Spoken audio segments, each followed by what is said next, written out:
Hey everyone, and welcome back to the channel. If you guys have seen my previous video, you must be aware that I was about to release some sort of a series, and here it is. So this series is named Assembling, and this is the first episode. And in this series, I will be discussing the process that went behind in developing Salvation Hours. This series will be split into multiple episodes. I don't know how many of them will be or how long they will be, but I will be discussing all of the core concepts ranging from the idea, the structure, the copyright, the designing, everything else.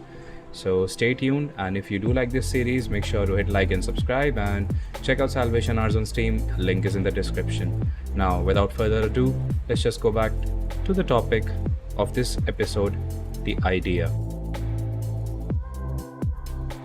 I perceive Salvation Hours as an event that I really wanted to showcase as a game.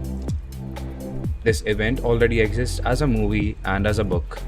Unless you are not aware of the true events that happened, Salvation Hours is actually adapted on the events of the 2012 Benghazi attack, in which a group of militants attacked the American consulate and the American CIA annex, and a few GRS operators were the only thing standing in between them and total annihilation.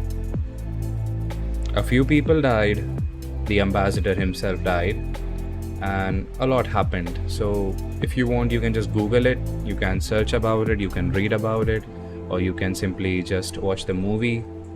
Yeah, I realized after watching all of that I need to make something of my own that depicts this event and is a playable experience for the player. Hence Salvation Hours.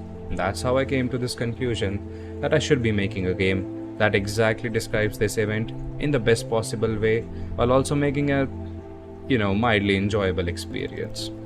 Now let's talk a few key factors in this episode. That will be like basic questions like how, why, the importance, or the type.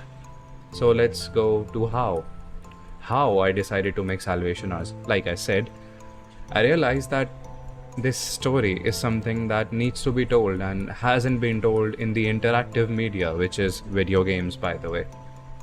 So I decided that I will make something that is playable, and I started writing the core concept of this game, what it should be, why it should be, and everything else related to it. I mean, I really wanted to have a story that is balanced in every way, that is authentic to the original event, but also enjoyable as a game, because I cannot have a boring lecture, right? It's not going to sell. I need to make a product that is good and enjoyable and also fulfills the purpose of telling this story. Now, why I made it? Well, I wanted to start out as a solo developer, and here I am in front of you after making 70 videos or so, half of which are tutorials and devlogs, and releasing this game finally on Steam. By the way, check it out. It was very simple and a very clean decision of going with this particular idea. I could have gone any other way, right? I could have made a multiplayer game, I could have made a simple 2D roguelike or RPG, but again, goes back to the same point. I really wanted to fill this void that I had looking at this market, looking at this industry that's going on, and I realized that, well, there aren't that many single player games right now. Almost every studio you see, I'm not gonna take names, but all of the AAA or the quadruple A studios you see nowadays, they are all pushing for multiplayer live service games. And while it's not bad, we have good examples like Helldivers 2, the question still remains, where are the single player games and why aren't people making more of them? Well, a multiplayer game will pay you more than a single player game. I mean, it's more beneficial from a business point of view, but we all know, right? Single player games are the heart of gaming. Even I, as a gamer, started out on the older Call of Duty games, Battlefield games. I'm a sucker for campaigns, simple as that. I'm a sucker for a good story. Making Salvation Hours a simplified single player game was a no-brainer. So I guess that answers almost all of the questions.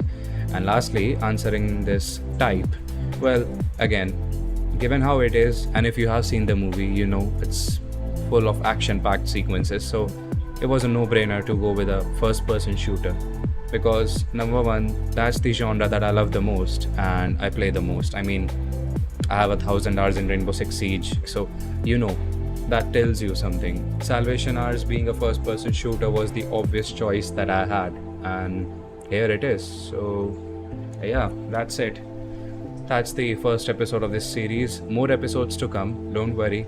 And I hope you guys like this series a lot. I just wanted to have a conversation with you guys, my audience, and just let you know that how things are behind the scenes, especially for a solo developer like me or like anyone else who wants to be a game developer. They want to make their own games. They should make their own games.